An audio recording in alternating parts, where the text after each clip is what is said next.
துதிகன மகிமை உண்டாகுவதாக.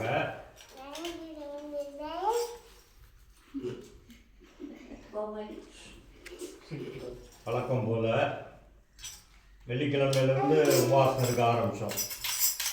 இருந்து என்ன செய்தி கொடுக்கணும்? செய்தி கொடுக்கறதுனா எப்பொழுதுமே 2 நாள், குறைந்தது 3 நாள், குறைந்தபட்சம் 1 நாளாவது உபவாசம் இருக்கிறது தான் செய்தி கொடுக்கணும். நாங்களாக முடிவு பண்ணி மாமிசத்திற்கு ஏற்றபடி, ஏன்னா என்னுடைய இளம் பிராயத்தில் ஆண்டவருக்குள்ளே வளர்ந்து வந்த காலத்தில் வட இந்தியாவில் ஊழியம் பண்ணிக்கிட்டு இருக்கப்போ கூடினாங்க. உபவாசம் இருக்கீங்க, ஜெபம் பண்ணுறீங்க, பரிசுத்த வேதாகமத்தை நிறைய முறை வாசிக்கிறீங்க, ஆகையால் பலிபீடத்தில் செய்தி நீங்கள் கொடுக்க வேண்டியதானே அப்படின்னு சொன்னாங்க. இல்லை, நம்மை தெரிந்து கொண்டு பேர் சொல்லி அழைத்தவர் உத்தரவு கொடுத்துட்டோம். பல ஆண்டுகள் காத்திருந்தேன். 1 ஆண்டு 2 ஆண்டு இல்லை, 2003ஆம் ஆண்டிலிருந்து என்ன செய்வேன்னா, சாட்சி மட்டும் சொல்லுவேன், தெருவிலெல்லாம் போய் நற்செய்தி அறிவிப்பேன், பலிபீடத்தில் நின்று உபதேசம் செய்தது, பிரசங்கம் செய்தது செய்ய மாட்டோம். ஏன் இவ்வளவு சொல்கிறோம் அப்படின்னா, நம்ம சபையாருக்கு எங்களுக்கு அடுத்து வரக்கூடிய சந்ததி நீங்கள் நல்லா ஒரு விஷயத்தை தெரிந்து கொள்ளுங்க. அவ்வாறு உபவாசம் இருக்கையில் பாவத்தை குறித்தும் நீதியை குறித்தும் நியாய தீர்ப்பை குறித்தும் அந்த யோவான் அதிகாரத்தை தான் உணர்த்திக்கிட்டே இருக்கார் ஆண்டவர். இங்கே நம்ம சபையின் போதகர்கிட்ட நான் எந்த தொடர்புலையும் இல்லாமல் இருக்கேன். வியாழக்கிழமையிலிருந்து கர்மந்திர மலைக்கு ஊழியத்துக்கு போயிட்டு வந்ததுக்கப்புறம் அவர் என்ன பாடம் எடுக்கிறாரு? பிரசங்கம் எடுக்கிறாரு. சங்கீதத்தில் 15வது சங்கீதத்தை எடுக்கிறார். பாருங்கள், யோவான் எழுதின நற்செய்தி நூலில் 16ஆம் அதிகாரம் எடுங்களேன். அதில் பார்த்தீங்கன்னா இந்த 16ஆம் அதிகாரத்தை யாருமே சரி, என் வாழ்நாளில் நிறைய இடங்களில் கூடுகைகளை பார்த்துருக்கோம், யாருமே இதை குறித்து பிரசங்கமோ உபதேசமோ செய்திருக்க மாட்டார்கள். வாசிங்க 16ஆம் அதிகாரம் 7ஆம் வசனம். நான் உங்களுக்கு உண்மையை சொல்லுகிறேன், நான் போகிறது உங்களுக்கு பிரயோஜனமாக இருக்கும். நான் போகாதிருந்தால் தேற்றரவாளன் உங்களிடத்தில் வரார். நான் போவேனாகில் அவரை உங்களிடத்தில் அனுப்புவேன். அவர் வந்து பாவத்தை குறித்தும் நீதியை குறித்தும் நியாய தீர்ப்பை குறித்தும் உலகத்தை கண்டித்து உணர்த்துவார். அவர் என்னை விசுவாசியாதபடினாலே பாவத்தை குறித்தும் நீங்கள் இனி என்னை காணாதபடிக்கு நான் என் பிதாவினிடத்திற்கும் போகிறபடினாலே நீதியை குறித்தும் இந்த உலகத்தின் அதிபதி நியாய தீர்க்கப்பட்டதினாலே நியாய தீர்ப்பை குறித்தும் கண்டித்து உணர்த்துவார். இன்னும் அநேக காரியங்களை நான் உங்களுக்கு சொல்ல வேண்டியதாக இருக்கிறது, அவைகளை நீங்கள் இப்பொழுது தாங்க மாட்டீர்கள். ஆமென். அநேகர் அநேக சபைகளில் இப்போ கடந்த ஒரு சில ஆண்டுகளாக கவனித்துக்கிட்டு இருக்கோம். வாசிக்கப்பட்ட சங்கீதத்தில் எந்த ஒரு ராஜாவாக தேர்ந்தெடுக்கப்பட்டானோ, தாவீதின் வம்சத்தில் வந்தவங்க தான் இப்போ இங்கிலாந்தில் ராஜாவாக இருக்கவங்க. அங்கே அநேக சபைகள் திருவுருவங்களை வழிபடுகிறவர்களிடத்துலையும் முஸ்லீம் சாரோடத்துலையும் விற்பனை ஆகிடுச்சு. அநேகர் ஆண்டவர் ரட்சகருமான இயேசு கிறிஸ்துவை விட்டு பின்வாங்கிட்டாங்க. காரணம் என்னன்னா, பரிசுத்த வேதாகமத்தை உள்ளது உள்ளபடி அந்த உபதேசத்தை கேட்க அவர்கள் தயாராக இல்லாதனால பிதாவாகிய தேவனுடைய சித்தத்தின்படி இங்கேதான் மறுபடியும் விதை விதைக்க போகிறேன், நீ போனார். 2015ஆம் ஆண்டு. இப்போ 2015ஆம் ஆண்டு மறுபடியும் மன்னிக்கணும், 2010ஆம் ஆண்டு இங்கே தான் உபவாசம் இருந்து நாங்கள் என்ன ஊழியம் செய்யணும். நம்ம போதகர் கூறினாங்க, எப்பா ஜெபம் பண்ணுங்க, தனியாக போய் ஊழியம் பண்ணுறதுனா பண்ணுங்க, நீங்களும் ஜெபம் பண்ணுங்க பாஸ்டர் வானத்துக்கும் பூமிக்கும் ஆண்டவராக இருக்கவர் என்ன எனக்கு ஒன்று சொல்லுவார், அவருக்கு ஒன்று சொல்லுவாரா? சொல்லுவாரா? சொல்ல மாட்டார்ல. சொல்லல. மறுபடியும் விதை விதைக்க போறேன், நீ போ அப்படின்னாரு. ஏன் சொல்றேன் அப்படின்னு சொன்னா, அவர்கள் என்னை விசுவாசப்படியானாலே பாவத்தை குறித்தோம். போன வாரம் நம்ம பார்த்தோம் உபதேசத்தில் பாவம் என்றால் என்னவென்று உங்களுக்கு உபதேசம் பண்ணியிருக்கோம். உலகத்தாருக்கும் இந்த காணொலியை பதிவு செய்கிறார்கள், காணொலியை காண்கிறவர்களுக்கும். ஒரு மனிதன் நிர்வாண உணர்வுக்கு 3 விதமான நிலைகளை எடுக்கிறான். எண்ணத்தினால் ஒழித்துக் கொள்கிறான், ஆடையால் மறைத்துக் கொள்கிறான், வார்த்தையால் மறுத்தர்றான். உலகமெங்கு இருக்கிற மனுஷன் தாகம் எடுத்தா தண்ணி குடிப்பான், பசிச்சா சாப்பிடுவான், களைப்பா இருந்தால் உறங்கிடுவான்.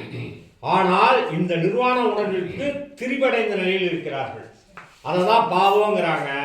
ஆடையால் மறைக்கிறது தெரியுது, வார்த்தையால் மறுக்கிறது தெரியுது. எண்ணத்தினால் ஒழித்துக் கொள்ளுதல்ங்கிறது தான் அக அக இயக்கம். பரிசுத்த வேதாகமும் அக அக இயக்கத்தை தான் ஆரம்பத்திலிருந்து சொல்லிட்டு வருது. ஒரு 4 நாளைக்கு முன்னாடி சத்தியத்தை நோக்கிங்கிற ஒரு சேனல்ல இருந்து ஒரு விளம்பரம் பண்ணியிருந்தாங்க. இயேசு கிறிஸ்து ஆண்டவர் அல்ல, அவரை ஏன் ஏற்றுக்கொள்கிறீர்கள் என்று. அது ஒரு முஸ்லீம் நண்பர்களால் நடத்தப்படுகின்ற, தமிழ் மொழி குடும்பத்தாரால் நடத்தப்படுகின்ற முகநூல் பக்கம். அப்ப அவர்கள் ஏன், முஸ்லீம்களும் சரி உருவ வழிபாட்டினரும் சரி, ஏன் இயேசு கிறிஸ்துவை விசுவாசிக்க மாட்டேங்கிறார்கள் என்றால், அவங்க உருவ வழிபாட்டினராக கூட பரவாயில்ல, அந்த முஸ்லீம்கள் ஏன் ஏற்றுக்கொள்ள மாட்டேங்கிறார்கள் என்றால், ஆண்டவர் ரட்சகருமான இயேசு கிறிஸ்துவின் அந்த இதை புறத்தை தான் பார்க்குறாங்க, அகம் உள்ளத்தை பார்ப்பதே இல்லை. பரிசுத்த வேதாகமத்தில் அற்புதமாக சொல்லியிருக்காங்க. யோவானில் மட்டும்தான் இருக்கும். 6ஆம் அதிகாரம் 27வது வசனத்தில் பார்த்தீங்கன்னா, பிதாவாகிய தேவன் என்னை முத்திரித்திருக்கிறார் என்பார். நன்மை தீமை கிளத்தல் இல்லாதவர் அவர். நல்வினை தீவினை கிளத்தல் இல்லாதவர், கலத்தல் இல்லை, கிளத்தல் இல்லாதவர். நல்வினை தீவினை கிளத்தல் இல்லாதவர். அதனால அவங்களுக்கு அந்த பாவத்தை குறித்த அந்த உணர்வுனா என்னன்னே தெரியவில்லை. ரொம்ப எளிமையா தெரிஞ்சுக்கலாம். பெரியவங்களாம் உங்க முன்னாடி தான் குழந்தைங்க பார்த்தீங்கன்னா ஆடை இல்லாமல் சும்மா சுற்றிக்கிட்டு இருப்பாங்க. பசங்க பொண்ணுங்க ஒரு 4-5 வயசு ஆனவனே என்ன செய்யறான், தனக்குத்தானே ஒரு ஆடையை அணிந்து கொண்டு வெளியே வெக்கப்பட்டுட்டு வர்றான். பார்த்தீங்களா? இதுதான் என் பாவம். அந்த பாவம் உண்டாகிறதுக்கு காரணமாக இருக்கிறது வேறெல்லாம் ஒன்றும் இல்லை, நன்மை தீமை கிளந்த வார்த்தை, நம்ம பயன்படுத்துகிற வார்த்தை. அதுதான் பாவத்தை, வெக்கத்தை உண்டு பண்ணுது. அப்ப அதுதான் பாவம். ஆண்டவர் ரட்சகருமான இயேசு கிறிஸ்துவானவர் நன்மை தீமை கிளத்தல் இல்லாதவர். அதனால தான் என்னுடைய மாமிசம் மெய்யான போஜனமாக இருக்கிறது. என்ன சொன்னாரு? என்னுடைய மாமிசம் மெய்யான போஜனமாக இருக்கிறது. சரி, பாவம்னா தமிழ்ல என்ன அர்த்தம் அப்படின்னா, இலக்கை தவறவிடல். இலக்கை தவறவிடல். ஆதி மனிதனுக்கு வைத்திருந்த இலக்கு என்ன சொன்னாரு? பிதாவாகிய தேவனானவர் வானத்தை பூமியை மனுஷனெல்லாம் சிருஷ்டிச்சு பூமியை கீழ்படுத்துங்கள். ஆனால் இவன் செய்த பாவம், முதல் மனுஷி நன்மை தீமை கலந்த வார்த்தை எடுத்து பேசினால்தான் தாய்மொழிங்கிற அந்த இதே வந்தது. தந்தை மொழி என்று வரவில்லை, தாய்மொழி. பாஷையை பாபேலில் தாறுமாறாக்கினாரு. ஆகையால பல பாஷைகள் ஆகிவிட்டது. அதை திருப்பி செம்மொழியாக்கி கொடுத்திருக்கிறார். தமிழ், எபிரேயம், கிரேக்கு, இது 3 மொழி மட்டும்தான். பரிசுத்த வேதாகமோ செம்மொழியாக கிடைக்கப்படுகின்ற 3 மொழிகள் எபிரேயம், கிரேக்கு, தமிழ். இப்போ இந்த கிரேக்க பாஷையில் ஹமாஸ்யா அப்படின்ற அந்த சொல்லுக்கு பாவம் என்று பொருள். அதுக்கு பொருள் என்னன்னா இலக்கை தவறவிடல். எல்லா மொழிக்கும் அர்த்தம் ஒன்னாதான் இருக்கும். தீய நோக்கம் பாவமா? அது வளர்ந்தவங்களுக்கு. இந்த பாவம்ன்ற அந்த சொல்லுக்கு பொருள் என்ன? இலக்கை தவறவிடல். இலக்கை தவறவிட்டது, வார்த்தையை அவமாக்குதல். தமிழ்ல இன்னும் சொன்னா, எங்கே? அகத்தில். முதல் மனசி அகத்தில் அவமாக்கி விட்டாள். பாவம் என்ற சொல்லுக்கு பொருள் டிக்காய் சூன்கிறாங்க, நீதி என்ற சொல்லுக்கு கிரேக்கத்தில். அதற்கு பொருள் என்னன்னா பொருந்துதல். அடுத்த வசனம் படிங்களேன். பாவத்தை சொல்லிட்டாரு, அடுத்த வசனம் என்ன சொல்றாரு பாருங்களேன். நீங்கள் இனி என்னை காணாதபடிக்கு நான் என் பிதாவினிடத்திற்கு போகிறபடினாலே நீதியை குறித்தும். ஆமென். நீதி. இப்ப கூட சங்கீதத்துல பிரசங்கம் பண்ணாங்க. என்ன சொன்னாங்க? உத்தமனாய் நடந்து நீதியை நடப்பித்து மனதார சத்தியத்தை பேசுகிறவன். நீதி என்றால் பொருந்துதல் பேரு. சாதாரணமா நீதிமன்றம் அப்படின்னா உலகத்தோடு பொருந்துதலை செய்யக்கூடியது. நீதிமன்றம் என்றால் சமுதாயத்தோடு ஒரு மனிதன் பல குடும்பம் சேர்ந்து வாழ்றதுதானே ஒரு ஊர். பல ஊர் சேர்ந்து வாழ்றதுதானே ஒரு நாடு. சரியா? இங்கே ஒரு இப்போ நான் வர்றேன், காலையில் வந்தேன், தலைக்கவசம் அணியல, ஹெல்மெட் போடாமல் வந்தேன். காவல்துறை என்ன பிடிச்சிட்டாங்கன்னா குற்றம் தண்டம் போடுவாங்க, 1000 ரூபா கொடுப்பா அப்படிம்பாங்க.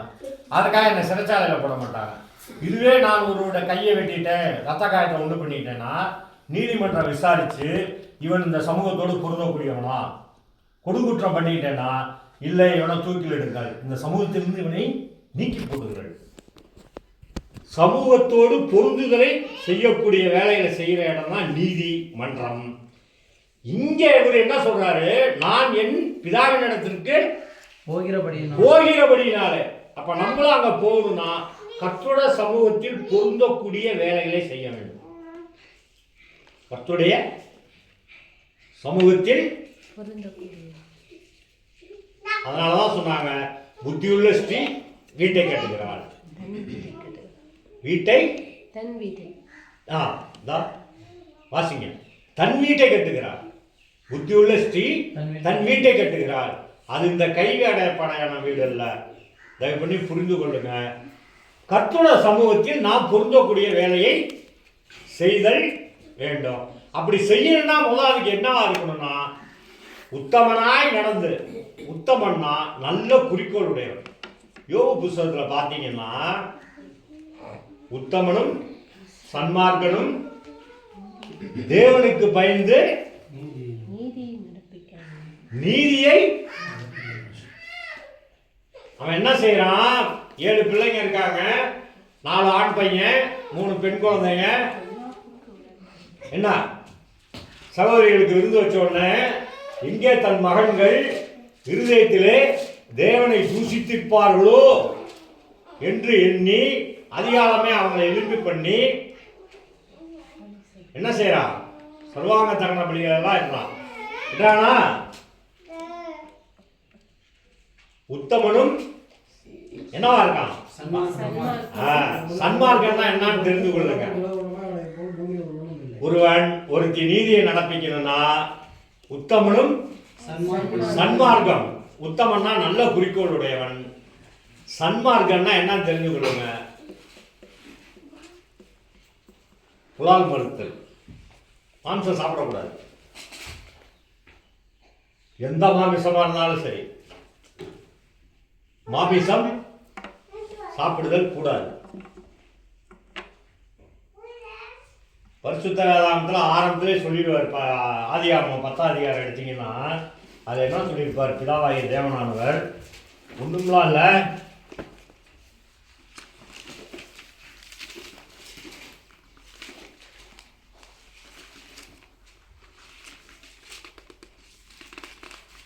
பத்தாதிகாரம் எடுங்க. ஆதியாகமம், ரத்தம் என்பதை புசிக்கலாகாது, ரத்தத்திற்காக சகோதரத்திலே பழிவாங்குவேன். இன்னைக்கு அநேக கிறிஸ்தவர்கள் என்ன செய்கிறாங்கன்னா, நாம் என்ன பேசுகிறோம் என்ன செய்கிறோங்கிறதே தெரியாம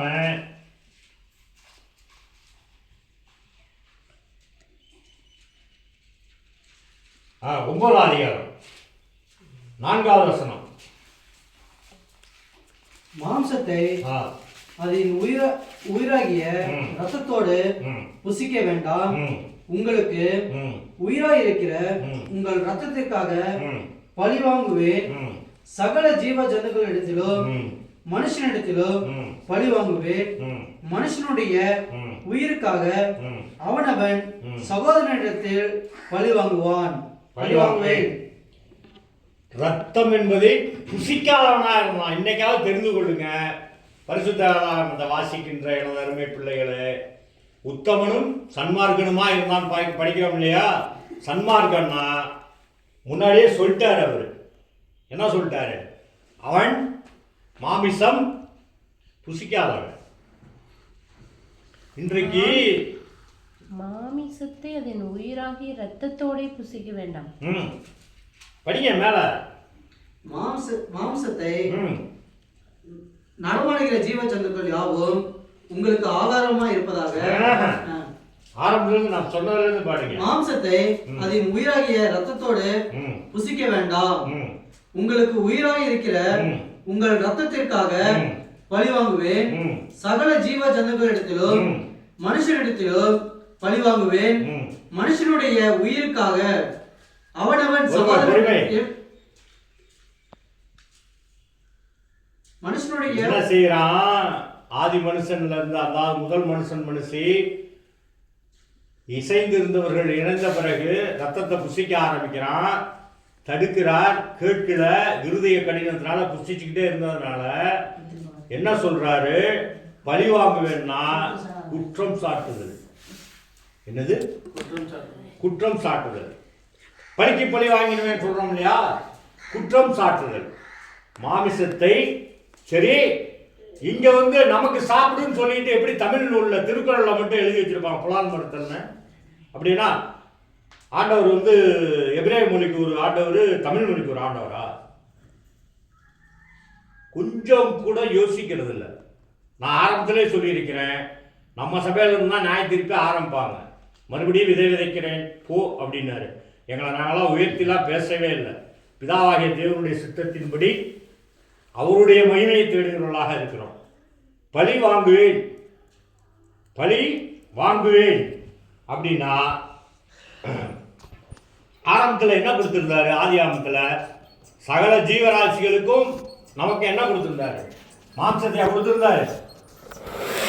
சைவ உணவு தான் நம்ம கொடுத்திருந்தாரு. அசைவமா கொடுத்திருந்தாரு. சைவ உணவு தானே கொடுத்திருந்தாரு. அசைவத்தை யார் தேடிக்கிட்டது? குற்றம் சாட்டி உங்களுக்கு பழி வாங்குவேன்.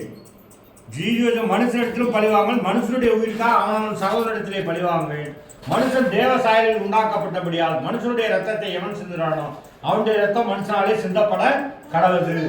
யோபு சன்மார்க்கனாக இருந்தான். ரத்தத்தை புசியாதவன். ரத்தம் என்றால் பிற மாமிசத்தை புசிக்காதவனா இருந்தான். இது யோபு நூல்ல மட்டுமே இருக்கும். என்ன இருக்கும்? யோபுடைய நூல்ல மட்டும்தான் இருக்கும். அங்கேயும் பாத்தீங்கன்னா தலைப்பை பாத்தீங்கன்னா யோபுடைய சரித்திரம் என்று இருக்கும். என்னவா இருக்கு? யோபுடைய சரித்திரம். அவன் சரீர பிரகாரமாக நன்மை தீமை கலந்தவனாக இருந்தவன் என்ன செய்யறான்? பிதாவாகிய தேவனிடத்துல நற்பெயர் பெற்றதுனால வரலாற்று நூலில் இடம் பெற்றுவிட்டான். என்ன செஞ்சிட்டான்? முதலாம் வைத்திருதல்ல யோபு நம்ம கிட்ட தாத்தனா பாட்டனா என்ன மொழி பேசினான் தெரியுமா? என்ன மொழி பேசினான்னு தெரியுமா? தெரியாது. அவன் மனைவி பிள்ளைங்க பேர் தெரியுமா? தெரியாது. நமக்கு 4ஆம் 5ஆம் தலைமுறை தாத்தா பாட்டி பேர் கூட இங்க இருக்க யாருக்குமே தெரியாது. ஒரு சில குடும்பங்கள்ல மட்டும்தான் பேரை குறித்து வைத்திருக்கிறார்கள். பாட்டா பேர் என்னன்னு தெரியுமா? முப்பாட்டம் பேரு எனக்கும் தெரியாது. ஆனால் எங்கேயோ எந்த 1000 ஆண்டுகளுக்கு முன்னாடியோ பேர் குறிக்கப்பட்ட ஊட்ஸ் அப்படிங்கிற தேசத்தில் பிறந்த ஒரு நபரை குறித்து, அவரை குறித்து நாம் சாட்சியாக எடுத்து சந்ததி சந்ததியாக வாழையடி வாழையாக அறிவித்துக் கொண்டு இருக்கிறோம். இதுக்கு பேர் தான் முதலாம் வைத்திருதல். அதற்கு பேர் தான் நீதிமான். என்னது? அவன் எங்க போயிட்டான்? பிதாவாகிய தேவனிடத்துல இயேசு கிறிஸ்து என்ன சொல்றாரு? நீங்கள் இனி என்னை காணாதபடிக்கு பிதாவின் இடத்துக்கு போகிறபடினால் நீதியை குறித்தும் ஒவ்வொருவரும் நீதிமானாக வேண்டும் என்றால் முதல்ல உள்ளத்துல நம்மளுடைய சிந்தனையில் சுத்தம் உள்ளவர்களாக வேண்டும். மனதார சத்தியத்தை பேசுறவன நானே. புறங்கூறுதல் மட்டும் இல்ல, இதுக்குள்ள நிறைய இருக்கு. பொய், புறங்கூறுதல், கருஞ்சொல் கூறுதல், என்ன அடுத்தவர்களை பற்றி கடுமையான சொற்களை பயன்படுத்துதல், சமுதாயத்தில் நாம் அன்றாட வாழ்க்கையில ஏளனம் பேசுதல், எல்லல்பாக தூய தமிழ்ல என்னது எல்லல், இகழ்ச்சியாக பேசுதல், புகழ்ச்சியாக பேசுதல், தேவையே இல்லாம ஒரு சில பண ஆதாயத்துக்காக புகழ்ந்து பேசுறது. வார்த்தையை மிக சரியாக அளவிட்டு வெளியிட வேண்டும். குறிப்பா திருமணமானவர்கள், சின்ன பிள்ளைங்க பேசுறது வேற, திருமணம் ஆகாதவர்கள் பேசுவது வேறு. திருமணமானவர்கள் தயவு செய்து உங்களுடைய வார்த்தைகளை வெளியிடும் போது ரொம்ப ரொம்ப ரொம்ப கவனமா இருக்கும். ஏனென்றால் நாம் முதலாம் உயிர்த்தெழுதலிலேயே பங்கடையணும். நீதி என்பது பிதாவாகிய தேவனுடைய சமூகத்தில் பொருந்துதலை செய்யக்கூடிய வேலை. அதனாலதான் அவருடைய வாயாலே சொல்லியிருப்பார். யாரை குறித்து? ஆபிரகாமை குறித்து. அவன் கர்த்தரை விசுவாசித்தான், அதை அவனுக்கு அவர் நீதியாக எண்ணினார். விசுவாசம்னா என்ன அப்படின்னு தெரிந்து கொள்ளணும். சுவாசம் என்றால் உயிர்ப்பு, அக இயக்கம். விசுவாசம்னா ரொம்ப எளிது, மேலான பரலோகத்தை பற்றிய சிந்தை. எதை பற்றியது? பரலோகத்தை பற்றிய சிந்தையை வச்சுக்கிட்டு இங்க உலகத்துல இருக்கிற பொருட்களை ஆண்டவர் கொடுத்தார். கொடுப்பார் அவர் கொடுத்தா அது நினைச்சிருக்கணும்ல. அவர் கொடுத்தா நினைச்சிருக்கணுமா இல்லையா? அழியக்கூடாது இல்ல, அழியக்கூடியதை கொடுப்பாரா? அது எதுவாக இருந்தாலும் சரி. அதே தெரியாம நீங்க நிறைய பேர் பேசிக்கிட்டு இருக்காங்க சபைகள்ல. ஆண்டவர் ஆசீர்வதித்தார் அப்படின்னா, ஆபிரகாம் ஆசித்தாரு, ஈசாக்கு ஆசீர்வதித்தாரு, யாக்கோபை ஆசீர்வதித்தாரு அப்படின்னா அவர்கள் செய்த சகல காரியங்களிலும் ஆசீர்வதித்தார். ஆசீர்வாதம் என்பது என்னன்னு தெரிந்து கொள்ளுங்க. இன்னைக்கெல்லாம் செழிப்பு உபதேசத்துக்கு ஆணுக்கு குற்றாலத்தில் நடக்கும் போதுதான் 1200 ரூபா பணம் வாங்குறான். செழிப்பு கருத்தரங்கு. என்ன கருத்தரங்கு? செழிப்பு கருத்தரங்கு. இதெல்லாம் விளங்குமா? போனூர்ல பார்க்கிறோம், வேதனையாக இருக்கிறது. கேட்டா என்ன சொல்றான்? ஆண்டவர் ஆசீர்வதித்தார்ல, என்ன ஆசீர்வதிச்சிட்டாரு அப்படிங்கிறான். டேய், ஓன் தலைமுறைக்கு அடுத்த தலைமுறை உன்னை பற்றி பேசணும்ல, பேசணுமா இல்லையா? ஒரு ஊழியக்காரன்னா யாரு? என்னைக்கா இருந்தாலும் நான் செத்து போயிடுவேன், சாகதான் போறேன். நான் ஒண்ணு இங்க 1000 வருஷம் 2000 வருஷம் இருக்கக்கூடிய ஆள் கிடையாது. மாமிசத்தின்படி நான் மரணத்தை தழுவியே ஆக வேண்டும். ஆனால் ஆவியின்படி உயிர்த்திருக்க வேண்டும். எங்க? இங்க மட்டும் அல்ல, நல்ல மாத்திக்கு மட்டும் அல்ல, தமிழ் மொழி குடும்பத்திற்கு மட்டும் அல்ல, ஒட்டுமொத்த உலக மாந்தர்கள் அனைவருக்கும். எப்படி? அவன் தான் கர்த்தருடைய ஊழியக்காரன்.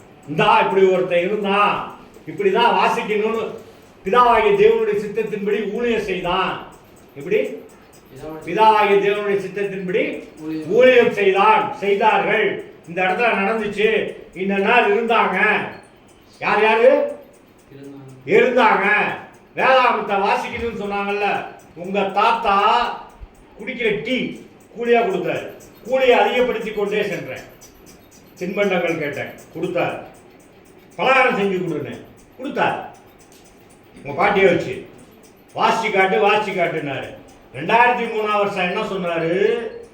ஏயா சும்மா எப்ப பார்த்தாலும் கருப்பு புத்தகத்தை படிச்சுட்டு இருக்கேன்னு சொன்னவரு உங்க பிச்சமுத்தையா ஆண்டவர் ரட்சகரான இயேசு கிறிஸ்துவை ஏற்றுக்கொண்டதுக்கு அப்புறம் கூலி கொடுத்து வாசிக்க சொன்னார். என்ன சொன்னாரு? மலையில நாங்க ஒரு நாள் ஏறினோம். 2008ஆம் ஆண்டு நானும் தகப்பனார் தான் ஏறினோம். அவருக்கு தரிசனமாகாத தேவ தூதனானவரை நான் பார்க்கிறேன். பயந்துட்டேன், உளறிக்கிட்டே வர்றேன். எங்க? சின்ன பக்கத்துக்கு முன்னாடி கேட்கிறாரு, எதையா பார்த்து பயந்தியானாரு. எப்படி நான் பயந்துட்டேன்னு சொல்ல முடியுமா? இல்லை பாஸ்டன்ட்டேன். வீட்டுக்கு வந்தாச்சு, அங்கே முன்னாடி இருந்த வீட்டில் படுத்துட்டேன். இரவு சிறுநீர் கழிக்க போனவர், நான் யாரை கண்டேனோ ரெட்டுடுத்தி தடியோடு நின்ன ஒரு ஆளை அவரும் கண்டுவிட்டு பயந்து நடுங்கி உள்ள முடியாது. பேய் பேய் பேய்னு. என்னாயா அப்படின்னு. இந்த மாதிரி ஒருத்தன் போர்வை பொத்திக்கிட்டு கையில் தடியோடு நிற்கிறான் அப்படின்னாரு. அதுக்கப்புறம் தான் மெல்ல மெல்ல புரிஞ்சுது, கர்த்தருடைய தூதனானவர் நம்ம கூடயே வந்திருக்காரு. யார் கூட? நம்ம கூட வந்திருக்காரு, இருக்கிறாரு. அதுக்கப்புறம் ராத்திரில நான் பேய் பிசாசு இதை பற்றி எந்த நினைப்புமே இருக்காது. புரியுதுங்களா இல்லைங்களாம்மா? அவர்லாம் முகாம் வைத்திருந்ததிலே பங்கடைஞ்சவர், சாட்சியாக இருப்பாங்க அவங்கெல்லாம். ஏனென்றால் அவர்கள் விசுவாசித்தார்கள். அது அக உயிர்ப்பு. அவங்க புறத்தை தேடவே இல்லை. ஆனால் இன்றைக்கு அநேகர் விசுவாசின்னு சொல்லிட்டு நம்ம சபையில சொல்லல, வெளியில இருக்கவங்களுக்கு சொல்றேன். அதை உலக பொருள்களுடைய ஆசீர்வாதம் தான் விசுவாசம் அப்படி என்று எண்ணிக்கொண்டு இருக்கிறார்கள். அடுத்து அதே வசனத்தை வாசிங்க. அடுத்த வசனம், உலகத்தின் அதிபதி, இந்த உலகத்தின் அதிபதி நியாயம் தீர்க்கப்பட்டதினாலே நியாய தீர்ப்பை குறித்தும் கண்டித்து உணர்த்துவார். இன்னும் அநேக காரியங்களை நான் உங்களுக்கு சொல்ல வேண்டியதாக இருக்கிறது, அவைகளை நீங்கள் இப்பொழுது தாங்க மாட்டீர்கள். ஆமென். உலகத்தின் அதிபதி யாரு? இந்த உலகத்துக்கு அதிபதி யாரு? மரணம். அந்த மரணத்தை அவர் நான் வென்று விடுவேன் அப்படின்ட்டாரு. 3 நாள் அடக்கம் பண்ணி வச்சிருந்தாங்க. அதுக்கப்புறம் உயிர்த்தெழுந்தார். 40 நாட்களுக்கு அநேகருக்கு தரிசனமானார். பிரதேசமா அரியனுக்குள்ளே எழுந்திருக்கிறார்கள். நான் உருவ வழிபாட்டினர், திருவுருவங்களை வழிபடுகிறாங்க. நான் ஒரு இந்து. என்னது? நான் ஒரு இந்து. நான் சாவறதுக்கு மருந்து குடிச்சேன். வாக்குத்தத்தம் பண்றாங்க, பயப்படாதே, நீ சாவலே, உன்னுடைய பேர் என்ன? இன்னைக்கு அவரை குறித்து நான் சாட்சி கொடுத்து கொண்டு இருக்கிறேன். அததான் அவர் சொல்றாரு, எங்க உலகத்தின் அதிபதி வேறு எல்லாம் யாரெல்லாம் இல்ல, சாத்தான் என்கின்ற மரணத்தை அங்கே கூறுகிறார். கர்த்தருடைய பரிசுத்த நாமத்திற்கு ஸ்தோத்திரம், துதி கன மகிமை உண்டாகுவதாக. இந்த வார்த்தைகள் எல்லாம் உங்களுடைய உள்ளங்களில் தங்கணும். நீங்களும் முதலாம் உயிர்த்தெழுதலில் பங்கடையணும். என்ன பங்கடைய நீங்களாம் அடுத்த ஜெனரேஷன்ப்பா, தயவு பண்ணி புரிஞ்சுக்குங்க. விசுவாசம் எதனால வரும்? கேள்வினால் ரொம்ப எளிது. கேள்வினா என்ன தெரியுங்களா? நட்பு, கேட்பு, கேள்வி. நட்பு என்னும் தொழில்நிலை முதலடியாக பிறந்தது தான் கேள்வி. ரொம்ப எளிமையா சொல்றேன். நீங்க யாரோ நான் யாரோ உப்பிலேபுரம் பஸ் ஸ்டாப்ல நிக்கிறோன்னு வச்சுக்கோங்க. தம்பி, இந்த பஸ் நல்ல மாத்திக்கு போகுமான்னு கேட்குறேன். உங்ககிட்ட நட்புங்கிற ஒரு வினையை செய்கிறேன். என்னது? ஒரு வினை, தொழில் அங்கே நடக்குது. தம்பி, இந்த பஸ் நல்ல மாத்திக்கு போகுமா கேட்டேன்னு வைங்க. அப்ப பரிசுத்த வேதாகமத்தை நீங்கள் எவ்வளோ வாசிக்கிறீங்களோ, நம்ம போதகர் ஐயா சொன்னார் இல்லையா, பரிசுத்த வேதாகமத்தை வாசிங்க. வாசிக்கலன்னா கூலி கொடுத்தாலும் வாசிக்கிறீங்கன்னாருல, அது டேப்லையாவது கேளுங்கன்னாருல. எவ்வளவுக்கு எவ்வளவு பரிசுத்த வேதாகமத்தோடு நீங்கள் நட்பு கொள்கிறீர்களோ, வாசிக்க வாசிக்க வாசிக்க. பரிசுத்த வேதாகமத்தோடு நட்பு கொள்றதுன்னா என்ன செய்யணும்? வாசிச்சாகணும்ல. மற்ற நம்ம மூத்தோர்களுக்கு எழுத படிக்க தெரியாது, உங்களுக்கெல்லாம் எழுத படிக்க தெரியுங்களா? உட்காந்து வாசிங்க. உங்கள் இடத்துல உள்ளத்தில் ஆண்டவரே உங்களோடு இடைப்படுவார். கேள்வியில் அவரே உண்டு பண்ணுவார், விடையை அவரே கொடுப்பாரு. நான் என்ன பண்ணேங்கிறீங்க? வாசிச்சேன் வாசிச்சேன் வாசிச்சேன் வாசிச்சேன் வாசிச்சேன், மாசக்கணக்காக தான் வாசிச்சிருக்கேன். வேலைக்கு போவேன், கொஞ்சம் சம்பாரிச்சுக்குவேன் சாப்பிட்றதுக்கு, வாசிக்கிட்டே இருப்பேன். திரும்ப திரும்ப வாசித்தேன். நான் நேசித்த ஒரு மேற்கோமத்துக்காரனுக்கு எப்படி சொல்வதுன்னு நினைச்சேன். கேட்டேன், பாவம்னா எப்படி ஐயா சொல்றது, ஆண்டவரை சொல்றது விளக்க பண்ணாரு. இதுதான் பாவம். அவன்கிட்ட சொன்னேன், அவனுக்கு அப்போ புரியல, அவன் பையனுக்கு புரிஞ்சிருச்சு. சந்தோஷம் பேர். அவன் ஞானஸ்தானம் எடுத்துட்டான், உயிரோட தான் இருக்காங்க. மேற்குவங்க மாநிலம் ஜெய்கான்கிற ஊர்ல இருக்காங்க. இப்ப சொல்றது புரியுதுங்களா? சிறிது நாள் அவனுக்கு புரிஞ்சிருச்சு, என்னுடைய நண்பனுக்கும். அவனும் ஞானஸ்தானம் எடுத்துட்டான், மனைவி எடுத்துட்டாங்க, குடும்பமா இப்ப சபைக்கு போயிட்டு இருக்காங்க இல்லையா? அதனால எந்த அளவுக்கு நீங்க பரிசுத்த வேதாகமத்தை வாசிக்கிறீங்களோ, படிக்கிற பிள்ளைங்க, அதான் படித்த பிள்ளைகள், அந்த அளவுக்கு உங்களுக்கு பரிசுத்த வேதாகமத்தில் இருக்கிற மறைபொருள்லாம் ஆண்டவர் விளக்குவார். கேள்வி அங்கேயே தான் இருக்கணும். ஆனா உலக பிரகாரமான அநேக சபைகளில் என்ன செய்யறாங்க? திருமணம் ஆனவுடனே குழந்தை வேலை கேட்குறாங்க, பிள்ளைக்கு நல்ல படிப்பு கொடுன்னு கேட்குறாங்க. அந்த பிள்ளை படித்து முடிச்சோன்னா நல்ல வேலை கொடுன்னு கேட்குறாங்க. நல்ல வேலை கிடைச்சோன்னா மறுபடியும் அந்த பிள்ளைக்கு ஒரு பெண்ணை கொடு, மையனை கொடுக்குறாங்க, வீட்டை கொடுக்குறாங்க. இதை எல்லாம் கேட்கறதுலாம் இது அறியக்கூடியதாக கேட்டுக்கிட்டு இருக்காங்க. அதை தான் ஆசீர்வாதம் என்கிறார்கள். அறியாதது பரிசுத்த வேதாந்தத்தில் இருக்கியா? அதெல்லாம் கேட்கணும். எதை கேட்கணும்? அறியாததானே கேட்கணும். அறியக்கூடியதை கேட்டா இன்னைக்கு என்னுடையதாக இருக்கிற ஒரு பொருள், உணவுப் பொருள் என்ன ஆகும்? 10 ஆண்டுகள் கழித்து வேறொருடையதாகிவிடும். அறியாதது ஆண்டவர் ரட்சகருமான இயேசு கிறிஸ்துவை விசுவாசிப்பதனால் உண்டாகிற அந்த ஒன்றான மெய்த்தேவனாகிய பிதாவையும் அவரையும் அறிகிறது தான் நித்திய ஜீவன். இந்த வார்த்தையெல்லாம் உங்களிடத்துல தங்கி தாபரித்து நீங்கள் எல்லோரும் முதலாம் வைத்ததிலே பங்கடைய வேண்டும். இங்கே அநேகரை முன்குறித்து இருக்கிறார். நல்லா புரிஞ்சுக்கமா, அநேகரை முன்குறித்து இருக்கிறார் ஆண்டவர். உங்களை எல்லாம் ஆசீர்வதிக்க இந்த நேரத்தில் வார்த்தைகள் உங்களிடத்தில் தங்கணும். நீங்கள் முதலாம் வைத்ததிலே பங்கடைய வேண்டுமாய் விண்ணப்பங்களை ஏறெடுக்கிறேன். அப்பா பிதாவே தேவனே, ஒப்பில்லாதவரே, உமையில்லாதவரே, நிகரானம் இல்லாதவரே, எதிரில்லாதவரே, பேராற்றல் மிக்கவரே, இயற்கை முற்றுநூலில் வாசம் பண்ணுகிறவரே, யாரும் சேரக்கூடாத ஒளியில் வாசம் பண்ணுகிறவரே, துதியின் மத்தியில் வாசம் பண்ணுகிறவரே, உண்மை நன்றோடு ஸ்தோத்திரிக்கிறோம், துதிக்கிறோம் ஆண்டவரே. நன்றி நன்றி நன்றி ஆண்டவரே. இந்த பகுதியில் நல்ல மழை பெய்யட்டும். வந்திருக்கிற ஒவ்வொரு பிள்ளைகளிலும் ஆசீர்வதிப்பீராக. அவர்களுடைய கல்வி, கேள்வி, உடல் ஆரோக்கியத்திலும் ஆசீர்வதிப்பீராக. அவர் கையிட்டு செய்கின்ற அத்துணை காரியங்களிலும் ஆசீர்வாதமாக இருக்கட்டும் ஆண்டவரே. வராதவர்களுக்காக விண்ணப்பங்களை ஏறெடுக்கிறோம் கர்த்தாவே. அவர்கள் எல்லோரும் நல்ல உடல்நலத்தோடு இருக்க வேண்டுமா இந்த நேரத்தில் விண்ணப்பங்களை ஏறெடுக்கிறோம் கர்த்தாவே. தேவனே ஆண்டவரே, இந்த பகுதியில் நல்ல மழை பெய்து தேவரே நல்ல விவசாயம் செழிக்கட்டும் கர்த்தாவே. உங்களுடைய கோபத்தை விட்டு தேவரே எங்களுக்காக மனமிறங்கும் எங்கள் விண்ணப்பங்களை நீ கேட்கிறவராக இருக்கிறீர் தேவனே. உண்மை நன்றோடு ஸ்தோத்திரிக்கிறோம், துதிக்கிறோம், மகிமைப்படுத்துகிறோம். துதி கன மகிமையெல்லாம் இந்த நாளிலே இந்த நேரத்தில் உங்களுடைய பரிசுத்த பிள்ளையாகிய நன்மை தீமை கிளச்சல்லாத ஆண்டவர் ரட்சகருமான இயேசு கிறிஸ்துவின் இனிதான நாமத்திலே விண்ணப்பிக்கிறேன். ஜெபம் கேளும் நல்ல பிதாவே. ஆமென். உம்முடைய நாமம் பரிசுத்தப்படுவதாக, உம்முடைய ராஜ்யம் வருவதாக, உம்முடைய சித்தம் பரமண்டலத்திலே செய்யப்படுவதாக